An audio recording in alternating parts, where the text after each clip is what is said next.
ሁሌ አልጋዬ ውስጥ መጀመሪያ ማስባት ምንድነው ግሩምና ድንቅ አድርገህ ፈጥረኸኛልና አመሰግንሃለሁ። ስልክህን ወዲያው አነሳ ማለት ወዲያውኑ የኤሌክትሮማግኔቲክ ጨረር ነው የሚገባው ማለት ነው። በዛ በተከፈተው ፖርታል ውስጥ በሰው ህይወት ጀመርክ ህይወትን አከተመ። ያንተ ህይወት አይደለም። ቀኑ ሙሉ ስለዛ ሰው ስለታስብ ነው የምትኖረው። በአንተ ደብተር ላይ ሌላ ሰው ነው የተጻፈው። ጌታ ሆይ ዛሬ ለኔ ፈቃድ ምንድነው ብላን አንጠይቅ። በሰው ታሪክ ትጀምራለህ። የራሱን ሳይኖር ይሞታል ይሄ ሰውና ጥቅም የለውም። ገሊት ምን በላች እኔ ምን አገባኝ።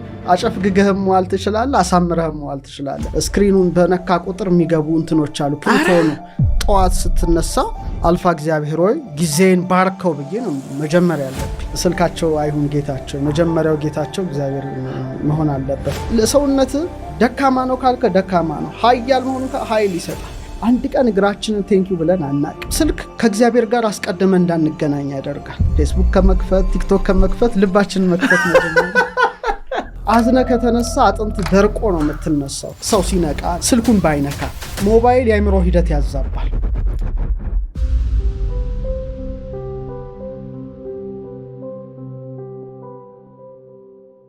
ሰዎች ቀኑን ሙሉ ደብሯቸው ደክመው የሚውሉት ትልቁ ጉዳይ አልጋቸው ውስጥ ነው የሚጀምረው። አልጋቸው ውስጥ በተረበሸ ሐሳብ፣ በአሉታዊ ሐሳብ ይጀምሩታል ቀናቸውን። አሁን ወደ አእምሮአችን የምናስገባው የመጀመሪያው ሐሳብ ነቃሃሊዮ ቀናችንን ሁሉ ሲመራው ይውላል። አንዳንዱ ሰው ገና ከእንቅልፉ እንደነቃ ደግሞ ነጋ ብሎ ይጀምራል። ያለቀ በቃ። ምክንያቱም ውሸት አያውቅም ይሄ ህግ፣ እውነት ብቻ ነው። እና ቀናችን ደግሞ ነጋ ብለህ ከጀመርከው አእምሮ ምንድን ነው የሚረዳው? ከቁጥጥር ውጭ ነው ያቀን ላንተ። ቀኑ አድካሚ ነው ካለ በቃ ሲያሰለች ሲያደክም እንደሚውል ነው የሚረዳው። በቀጥታ ወደ ስሜት ይልከዋል ያን መልእክት፣ ያን ሲግናል። አንደኛ ቀኑ አስቀያሚ እንደሆነ፣ ቀኑ አሰልቺ እንደሆነ ይነግረዋል ማለት ነው ሰውየው። ስለዚህ አንሶላ ውስጥ ነው ማሰብ የሚጀመረው። እነዚህ የጭንቀት ሆርሞኖች ከፍ ይላሉ። ወዲያው የልባችን መስክ ይዳከማል። እዛው ኤሌክትሮማግኔቲክ ፊልዱ ምን ውስጥ ገና አንሶላ ውስጥ ነው። ለመጨነቅ በሩ ይከፈታል። በቃ ቀኑ ሙሉ በቃ አስጨናቂ ቀን ነው ሲከብ የሚውለው። ስለዚህ ንዝረት ዝቅ ይላል፣ ኃይል ዝቅ ይላል። ትልቁ የሰው ልጅ ጸጋ ማመስገን ነው። ምንም ነገር ቢሆን ማመስገን መቻል አለብህ። በማጉረምረም በማኩተምተም ቀን ተጀመረ ማለት ነው። አምላክ ደግሞ የሚጠላው ማጉረምረም፣ አማራሪ ሰው። እስራኤሎች ለምሳሌ 40 ቀን ጉዞ 40 ዓመት ፈጀባቸው የሚሉት በማጉረምረም። ሙሴ እንኳን አንድ ቀን ሳያመሰግን ድንጋዩን መታና ጠጧል። አትገባም ምድረ ርስት ተባለ። ለምን? ስላላመሰገንክ ነው። እና የሚያጉረመርም ሰው ቀን ሁሉ በጣም የጨፈገገ ከመለኮታዊ ጸጋ የተላቀቀ ይሆናል ማለት ነው። በቅዱስ ሐሳቦች መጀመር ገና አንሶላ ውስጥ እያለ እኔም አደርገው ነው። አንደኛ ጠዋት ከእንቅልፍ ስነሳ 2 ሐሳቦች አሉኝ። አንድ ገና ብልጭ የሚል ሐሳብ፣ ሁለተኛ ደግሞ ቁርጥ ሐልዮ የሚባለው። በቃ ልክ አይንህን ገለጥክ፣ ስትገልጥ አይናቸው እንደተጨፈነ የሞቱ ሰዎች በዛን ቀን ሚሊየንስ ይኖራሉ። የመጀመሪያውን ትንፋሽ ተንፍሰሃል። ስለዚህ ስለ ትንፋስ ማመስገን አለብህ። ስለ አይን መገለጥ ጨፍነ ላትገልጠው ትችላለህ። ያች የመጀመሪያዋ መገለጥ ምትልበት ሳትሆን አምላክን የምታመሰግንባት የአይን መገለጥ መሆን አለባት። እና ይህ ቀን አዲስ ስጦታ ነው። 365 ገጽ የያዘ መጽሐፍ ነው የተሰጠና በየተጻፈበት ንጹህ ነው። ይሄ ላንተ ዛሬ ጥሩ ምጽፍበት ወይ መጥፎ ምጽፍበት ገጽ ነው። ስለዚህ አዲስ ቀን ስለሆነ በአዲስ ጅማሮ። እንደውም አንዳንድ ሰው ሲያማርሩ ስሰማ ዳዊት በመዝሙር 117 በቅንፍ 118:24 ዛቲ ዕለት እንተ ገብረ እግዚአብሔር፣ እቺ ዕለት እግዚአብሔር የሰራላት ናት፣ ንትፈሳው ንታሐሰይ ባቲ፣ በሷ ደስ ይበለን ይላል። በጣም ደስ ብሎ በቃ መጀመር እና እግዚአብሔሮችን ስለሰጠህ ነው በደስታ መጀመር እንዴት ያቅታል? አለመታደል ነውና ለአይን ማመስገን አለብህ፣ ለጆሮ ማመስገን አለብህ። ቆጣሪ እግዚአብሔር እዚህ ጋር ቢገጥምልህና ለአይን ክፈል፣ ለጆሮ ክፈል፣ ታክስ ክፈል፣ ለእጅ ለእግር ለስትንፋስ ቢል ኮቪድን ተመልከተ። ለኦክሲጅን ሰው ስንት ከፈለ? ካልተደረገልህ የተደረገልህ ብዙ ነው። ስለዚህ ማመስገን ነው። ሰው ሲነቃ ነው የምለው ስልኩን ባይነካ፣ የትላንቱን ነገር አለማመላለስ። ዛሬ ሌላ አዲስ ቀን ነው። ትላንቱ ትላንት አልፏል። ስራዎችን አትዘርዝራቸው። ሰላማዊ ቀን ለመዋል ነው። ከስራ ይልቅ መጀመሪያ እግዚአብሔር ስላነቃ በቃ ያ ለአንተ በቂ ነው። ስራህን የምታቀድበት የራሱ የሆነ ሰዓት አለው። እሰይ ነጋ ብለህ የምትጀምረው መሆን አለበት። እሰይ ነጋ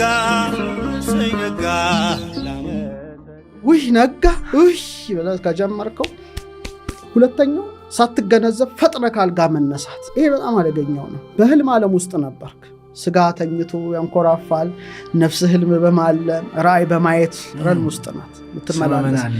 እዛ ውስጥ ናትና ለመቀበል ክፍት ናት ብዙ ነገሮችን። ስጋ ሲያርፍ ነው፣ ነፍስ ግን በህልሞች በራእዮች ውስጥ ነበረችና ልክ ከእንቅልፍ ስንነቃ ያ ጉዳይ ለተወሰነ ጊዜ አብሮን አለ። ያልተቻኮለ አነሳስ ካልጋችን መነሳስ ከጀመርን ልክ እንደ ፀሐይ እኮ ባንዴ አትወጣም አይደል? ብርሃኗን ታሳያለች፣ ግሎ ያረገች ነው የምትወጣው። እሳት አደጋ ነው ድንገት ተነስቶ መንገድ ላይ ሳታስበው ይላል። እሳት አደጋው ያነሳስ ከተነሳ ቀን ሁሉ ጨልሞ ነው የሚውለው። ቶሎ ካልጋ ተጣድፈ ከተነሳ የነርቭ ስርዓት ይደነግጣል። በቃ ረፍት ላይ የነበረ እኮ ነው በድንገት የምታስነሳው። የተዛባ የነርቭ ስርዓት ይሆናል። የልብ ምት ይበላሻል። ድንግጥ ብለህ የሆነ ስትነሳ ልብህ ይመታል አይደል? መልሼ ልተኛም ብትል አትችልም። በጣም ነው የምትቸገረው። ስለዚህ የልብ የስትንፋስ ምትሉ ተበላሽቶ ነው የምትነሳው። ልብ ማለት የልዑል ቤት ማለት ነው። ሰሎሞን ተኝቻለሁ ልቤ ግን ንቁ ናት ይላል። በጣም ይገርም ነው። እና መጀመሪያ በፍቅር ብትነካው ልብ ለሰውነት በነገርከው ቁጥር ነው የሚከፍል። ደካማ ነው ካልከ ደካማ ነው፣ ኃያል መሆኑን ኃይል ይሰጣል። አንድ ቀን እግራችንን ቴንኪው ብለን አናቅ። የፈጠራቸውን ቀርቶ ራሴ የሰጠህን አትልም። እና ልብ ይመታል፣ ደስ ይልልህ ይገባል የመጀመሪያው። ከዛ በኋላ እስትንፋስ የህይወት እስትንፋስ ገብቷልና ስትል የመጀመሪያው እስትንፋስ ለአዲሷ ገጽ ህይወት ተጀመረ ማለት ነው። እዛ ሆነ ጌታ ሆይ ስላነቃኝ አመሰግንሃለሁ። ዳዊት የሚለው ነገር አለ፣ አንሰ ሰከብኩ ሆኖምኩ፣ እኔ ተኛው አንቀላፋው፣ እስመ እግዚአብሔር አንቃህኒ፣ እግዚአብሔር አንቅቶኛልና ነቃው ነው። እሱ በያነቃ እዛው ሞተ ትቀራለህ፣ ልብህም አይመታል። ልቤ መጥቷል አለው፣ ቃል አለኝ አለው፣ እስትንፋስ አለኝ፣ ሕያው ነኝ። ስለዚህ ለልቤ ለቃሌ ለእስትንፋሴ ጀመሪያ የሰጣቸውን አምላክ። እዛ አልጋህ ውስጥ ትንሽ እንቅስቃሴ እጅ ይሰራል፣ እግር ይሰራል። ሁሌ አልጋዬ ውስጥ መጀመሪያ ማስባት ምንድነው? ግሩምና ድንቅ አድርገህ ፈጥረህኛልና አመሰግንሃለሁ። በጣም ደስታለሁ። ኮዶቹ ይገቡኛል። ጣት 10 ለምን ሆነ? መዳፉ ምንድነው? 22 የራስ አጥንት፣ 33 ቨርተብሬ፣ እዚህ ውስጥ የሚፈሰው ፈሳሽ፣ እግሬ፣ እጄ እና ትንሽ ደቂቃ እሷን አስቤ ስነሳ እንዴት ደስ እንደሚለኝ በቃ አምላክ እንዴት አድርጎ እንደሰራ እና ትንሽ ፈገግ ማለት። ሰሎሞን ምሳሌ 17:22 ምን ይላል? ደስ ያላት ልብ መልካም መድኃኒት ናት፣ ያዘነች ነፍስ ግን አጥንትን ታደርቃለች። አዝነ ከተነሳ አጥንት ደርቆ ነው የምትነሳው። ስለዚህ ለዛሬው ቀን ትንሽ ፈገግ ብለህ ነው፣ ደስ አይልም? ብቻህን ነህ እኮ። ሶስተኛ ካልጋችን ወረድን፣ ጨለማ ባይሆን። አሁን አውሮፓ ለምሳሌ ዊንተሩ ሚስቅ የለም። ለምን? አየሩ ሰመር ላይ ደግሞ ፀሐይፏ ስለምትል ሰው ይስቃል። ይህ እኮ ተፈጥሮ እኮ ነው። እና ቤትም ስትነሳ ዳርክ ከሆነ ቀዛው ቆይላል፣ አንሶላ ውስጥ አትውጣ። አንዳንዱ እኮ እንዳለ ወዲያው ገብቶ ይቆያል። ብርሃን ፍሰት የለም።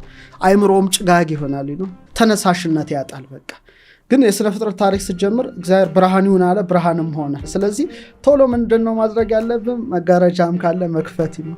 ፀሐይን ማየት ትንሽ ሳይበዛ ነፋስ እንዲገባ ማድረግ ኃይል ነው የምታስገባው። ከዛ አምስተኛውና ትልቁ ሰው እየተጎዳበት ያለው ስልኩ ነው። እኔም አንተም ሁላችንም ጨምሮ እጅግ በጣም እየገደለን ያለ ጉዳይ ነው። አብዛኞቻችን እዛችሁ ስር ነው ያለችውና ቶሎ ስልክህን ነው የምትይዘው። እና ምንድነው የሚያመጣብን ጉዳይ መሰለ? ማዕከለ ነቂ ሆነው ይባላል። በመንቃትና በመተኛት መካከል ነዋል። ከእንቅልፍ የምንነቃው ብንናለን። አይምሮአችን ቅድም እንዳልኩት ወዲያው ክፍት ነው ሁሉንም ነገር ለመቀበል። ምክንያቱም በነፍስ በስጋ ውህደት መካከል ያለህ ነው። ያን ሰዓት ስትተኛን ልብ ነቅታለች፣ ስጋ ነው የሚያንኮራፋው። ስለዚህ ስልክህን ወዲያው አነሳ ማለት ወዲያውኑ የኤሌክትሮማግኔቲክ ጨረር ነው የሚገባው ማለት ነው። በዛ በተከፈተው ፖርታል ውስጥ ገናና ለመቀበል ዝግጁ ነው። ትንሽ የተለየ ነው የሌሊቱ መዋቅር። ምክንያቱም ህልም ሌላ ነው፣ ራእይ ሌላ ነው። ብዙ ትንሽ ረቀቅ ያሉ የነፍስ ጉዳዮች ናቸው። ደግሞ ስከፍተው ወዲያው የተላከል ኖቲፊኬሽን ሲንጫጫ በጣም ነው የሚረብሸው። አሁን ሰው ራሱ ባይደውልልኝ እመርጣለሁ። በጣም ነው የምጠላው። በሳምንት እንደው 10 ደቂቃ ብጠቀም ኖቲፊኬሽኑ ሜሴጁ ምናምኑ በቃ የተረባበሸ ሁኔታ ውስጥ ነው። ገና እኮ ነቅታ አዲስ ገጽ ነው በማህበራዊ ሚዲያ የሚመጣው ያልተጣራ ዜና። የራስን ሳትኖር በሰው ህይወት ትጀምራለህ ታሪክ።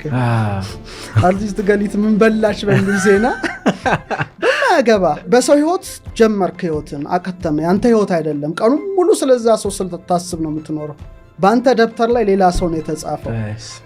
እዚህ ይሄ በጣም ወሳኝ ነው። ሁለተኛ ሞባይል የአእምሮ ሂደት ያዛባል። እንዴት መሰለ? በመንቃት ውስጥ የቴታና የአልፋ ሞገድ ነው። ልክ ደግሞ የስልክ ስክሪን ገና እንዳየኸው የቤታ ሞገድ ነው። በቃ አለቀ። ፈጣን ሽግግር በቴታና በአልፋ ሞገድ መካከል ውስጥ ሆነ በድንገት ብሬን ቤታ ውስጥ መግባት ማለት ከገጠር ልክ መርካቶ ማለት እንደመወርወር እንደማለት ነው። ኒውዮርክ ውስጥ እንደመግባት ኒውዮርክ ጫካ ፎቅ ጫካ። ቤታ ደግሞ ትኩረት ቢከፋፍል ጭንቀት ሩጫ ነው። አስበው እስቲ ከመረጋጋት ወደዛ ውስጥ ገባለህ በቃ። ስለዚህ እኔ ኢንስታግራም ከመክፈት ፌስቡክ ከመክፈት ቲክቶክ ከመክፈት ልባችንን መክፈት ነው። እኔ አሁን ስለ ሰው ምን አገባኝ የምኖረው። በጣም አንዳንድ ሰው ረብሾ ይውላል። ለምንድን ነው የሚረብሸኝ? የራሱን ረብሻ እዛው ይቻለው። እኔ አይምሮ የጸጥ ያለ ነው። ሶስተኛው ስልክ ከእግዚአብሔር ጋር አስቀድመን እንዳንገናኝ ያደርጋል። በጣም ትልቁና ክፉ ነገር ያ ነው። ስልክን በያዝንበት ቁጥር ትኩረታችን ከመለኮታዊ ወደ ዲጂታል አምላኩን ሳያመሰግን እንዴት ሌላ እንትን ይዛል። እና ደግሞ በዛው ልክ ያማረራል እኮ ቅዱስ እንደሆነ ሆኖ ያጉተመተማል። ያ ሰው በራሱ ወጥመድ ውስጥ ገብቶ ማለት ነው። ጌታ ሆይ ዛሬ ለእኔ ፈቃድ ምንድን ነው ብላን አንጠይቅ። በሰው ታሪክ ትጀምራለህ፣ ግን ለአንተ እግዚአብሔር ዛሬ ያዘጋጀው ምንድን ነው አልጠየቅከው። አንተ ዲጂታሉ ዓለም ነህ እንጂ መንፈሳዊ ዓለም ውስጥ የለም። ድሮ ወደ ሰማይ ሰው የሚያዩበት ጊዜ ነበር። አሁን ግን ጎንብሶ ቲክቶኩ ሚኑ ፈዞ አንዳንዱ እዛውም አልጋ ውስጥ ይቀልጣል። በቃ በሰው ዜና በሰው ህይወት የራሱን ሳይኖር ይሞታል። ይሄ ሰውና ጥቅም የለውም። ይሄው ታሪክ የለውም። በሰው ታሪክ ነው የኖረው። ገሊት ምን በላች እኔ ምን አገባኝ። አሁን መጀመሪያ ራስህን ነው። ተፈጥሯዊ የነርቭ ስርዓታችን ይዛባል። ፍጠን ብረር። አሁን ደግሞ ቲክቶኩን ተመልከተው ስለሆነ ምንም የምትይዘው ነገር የለም። አይምሮ ይዛባል። ከአንዱ ውጥረት ወደ ሌላው ውጥረት በቃ ተወጥረቱ ላለ። ከዛ ስድስተኛው አልጋ ውስጥ አየን፣ ከአልጋ ወረድን፣ መጋረጃ ከፈት፣ ፀሐይ ፊታችን ታጥበን ጠዋታችንን በምስጋና መጀመር። እንዲህ ብለህ ስትጸልይ 1 2 3 4 5 6 ከዛ አንገትህ አለ 7 በቃ መቅረዝን አምላክን በማመስገን መጀመር። ቀን ዘርግተህ እጅህን ጧፍን ሻማህን አብርተህ ለምሳሌ ባል ሚስት ልጆች ካሉ ምንድነው ጠዋት ወደ ምግብ የሚሄዱት አምላካቸውን ሰብሰብ ብለው በሰላም ስላሳደራቸው አምላካቸውን በምስጋና ውሃ አቅርበው እፍ ብለው ጠጥተው በቃ የሆነ ኃይል ሞልቶ ነው የምትወጣው። ስለዚህ በምስጋና መጀመር። እውነት ለመናገር ብዙዎቻችን ስልኩ ነው የሚቀድመው። በጣም ሁለተኛው ጌታ ሆኗል ማለት ነው። ሰው ለገንዘብና ለእግዚአብሔር አሁን ይሄኛው ተለውጦ የዲጂታሉ ጌታ ሆኗል። ሆን ብለው እንዳረጉ ታውቃለህ። ከኮሚኒኬሽን ዲቫይስነት አልፎ ልክ እንደ ሲጋራ፣ እንደ ጫት፣ እንደ መጠጥ ሱስ ሆኗል። የሰው ልጅን የውስጥ ፍላጎት አጠኑና ከዛ ጋር አብሮ የሚሄድ ነው እዛ ስልኮቹ ላይ ያስቀመጡት ማለት ነው። የሱን ፈቃድ ጠይቀን ውስጣችንን አረጋግተን ብንጀምር ስልክ ኖቲፊኬሽን ቼክ አድርገን ከምንጀምረው በጣም የተሻለ ቀን ይኖረናል። አባቶቻችን እንደዚያ ነው። ቀንህን ለማሳመር ነው። አጨፍግገህም መዋል ትችላለህ፣ አሳምረህም መዋል ትችላለህ። ስክሪኑን በነካ ቁጥር የሚገቡ እንትኖች አሉ ፕሮቶኑ አብሶሉትሊ። እና ይሄ ግራውንዲንግ ነው የምጠቀመው የግዴታ አፍሻዋ ውስጥ እጄን ቢያንስ ይህን መርዝ ማውጣት አለብኝ። እጄ ይታመማል በጣም። እና ጠዋታችንን በምስጋና አለመጀመር ቀናችን የተረበሸ ነው የሚያደርገው። አሁን አንዳንድ ሰዎች ወይኔ ጊዜ ያጠረብኝ የሚሉ ሰማሁ። እንዴት ጊዜ ያጥራል? በጣም የተትረፈረፈ እኮ ጊዜ ነው ያለን። እና አንዳንድ ሰው እንዴት 30 መጽሐፍት ጻፍ ካለ በቃ የኔ ጊዜና የሱ ጊዜ እንዳይደለም። ጠዋት ስትነሳ አልፋ እግዚአብሔር ሆይ ጊዜን ባርከው ብዬ ነው መጀመር ያለብኝ። የምወጣበት ምገባበት ሁሉ በአንተ ሰላም፣ በአንተ ብርሃን፣ በአንተ ፍቅር ብቻ የተመላ ይሁን ብለህ ትወጣለህ። ይባርከዋል አምላክ። አንኳኩ ይከፈትላቸዋል። እና ሰዎች በስድስተኛ ደረጃ ጠዋት ከምንም በፊት ፊቶቹን ታጥበው በምስጋና አምላካቸውን አመስግነው መጀመር። ስልካቸው አይሁን ጌታቸው። የመጀመሪያው ጌታቸው እግዚአብሔር መሆን አለበት። አለያ ግን ሁሉም የዘራውን ነው የሚያጭደው ነው። ሰባተኛ በጣም ጮክ በማለትና በሚረብሽ ድምፅ ቀንህን አለመጀመር። ለምን መሰለ? ድምፅ ንዝረት ነው። መጀመሪያ የምንሰማው ነገር ነው የአእምሮ ሞገዳችን የሚረዳው። ለምሳሌ ከፍተኛ ጩኸት ያለው ሙዚቃ በጠዋት ብትጀምር አለቀል፣ ቀን ሁሉ ተበጥብጦ ነው። ኢቭን ውሃ ላይ ራሱ ከፍተኛ ጩኸት ብከፍትለትና ክሪስታሉን ብታዩ በጣም የተበታተነና አስቀያሚ የሆነ ቅርጽ ነው የሚሰጠው። እና ውጥረት የተመላበትን መረጃ መስማት አይገባህም ጠዋት ላይ። በሰዎች ሀሳብ ነው ብዙ ጊዜያችን የምንረበሸው። የአንተ ኢነርጂ ፊልድ ጥሩ ነው፣ ግን ሌላው ተጠዋቱን በጥብጦ የተነሳ ሰው ቀንን ሙሉ ሲበጠብጠው ይውላል። በጣም የሚያሳዝነው ነገር ይሄ ነው። እና አንዳንዴ የት እንሂድ ትላለህ። ሶስተኛ የትራፊክ ጃም አይረብሽም? በቃ ቢቢ ገና ጠዋት ወደ ስራ ስትገባ ሰው ምንድነው ማድረግ የምችለው መሰለ? ጥሩ ነገር በማሰብ የድሮ ሆነ የሆነ ሲያችን እስክታልፈው ድረስ ማለት ነው። የሚያስደነግጥ ዜና ስትሰማ ይወጠራል። ሲግናሉ ወጥረው ይላል። ወጥር ትላለ የቴታና አልፋ ሞገድ ኮላፕስ ያደርጋል ማለት ነው። የልብ መስክ ትርምስ ይሆናል፣ ኬዎስ። ስለዚህ በምትኩ ሰዎች ለስላሳ ነገር ቢጠቀሙ፣ ለስላሳ ድምጽ፣ ክላሲካል ነገሮች፣ መንፈሳዊ ከሆነ በገና ነው። ወፎች ሲጮሁ አታይም ጠዋት እንዴት ደስ እንደሚል እና የተፈጥሮ ድምጾች ብትጠቀሙ፣ የነፋስ ድምጽ፣ የውሃ ድምጽ ያረጋጋል። እስካሁን ሞባይል መንካት አያስፈልግም። 8ኛው የመጨረሻው ግጭት ውስጥ አለመግባት። ጠዋት ስትነሳ ይሄ ለባለትዳሮች ይሆናል። አንድ ሰው ቀኑን በመጨቃጨቅ ከጀመረ ወይም ሜሴጅ መላክ ከጀመርክ፣ የሚያናድድ ሜሴጅ ደግሞ ያለፉ ግጭቶችን ማስታወስ ከጀመርክ፣ ሐሜት መፈተሽ ከጀመርክ ጠዋት ሶሻል ሚዲያ ላይ ቀኑን ሙሉ የሐሜት መንፈስ ነው አንተ ላይ ያለው በስድብ ከጀመርክና ወዲያው ስሜት መጨነቅ ይጀምራል። ኢጎ ከፍ ይላል። የዘገየ ምላሽ ጠዋት ብንሰጥ፣ ሜሴጅ መጣልህ አይደል? መጥፎ ነገር ምላሽ ወር አንድ ሰው በጽሁፍ የሆነ ስድብ ሰደበ እና አትመልስለት፣ ለውስጥ ነገረው፣ ጓደኛ አድርገው ውስጥህን ማለት ነው። ለዚህ እንትን አልሰጥም መልስ። ያ መብከንከን ይቆማል እዛችሁ ሞመንት ላይ። ሌላው ደግሞ ከመናገር በፊት መጸለይ። አሁን ሚስት ለምሳሌ የሆነ ነገር ብትናገር ክፉ ነገር ከመመለስ በፊት ይሄ ውጥረቱ እንዲገባ አለመፍቀድ፣ በህሊና መጸለይ። በቃ በሰላም አውለኝ ጌታዬ። እሳት ቢነሳ በነዳጅ አይደለም በውሃ ነውና ትንሽ ሺልድ እዘጋዋለሁ ማለት ነው። በሩ እኔ ውስጥ እንዳይገባ ነው።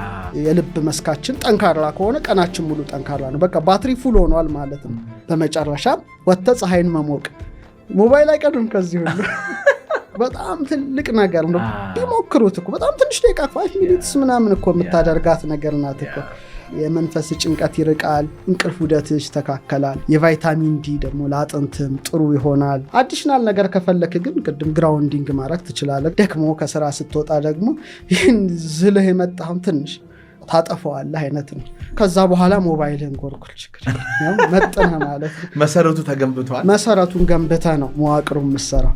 ከዛ በኋላ ማትፈረከስ ነህ አንተ፣ ጽኑ ነህ፣ ብርቱ ነህ። ምንም አይነት ነገር ቢመጣ ምንም አትሆንም። ስለዚህ እሱ በመግባቱ በመውጣቱ በመተኛቱ በመተነሳቱ የበረከት ሰው ነው በቃ።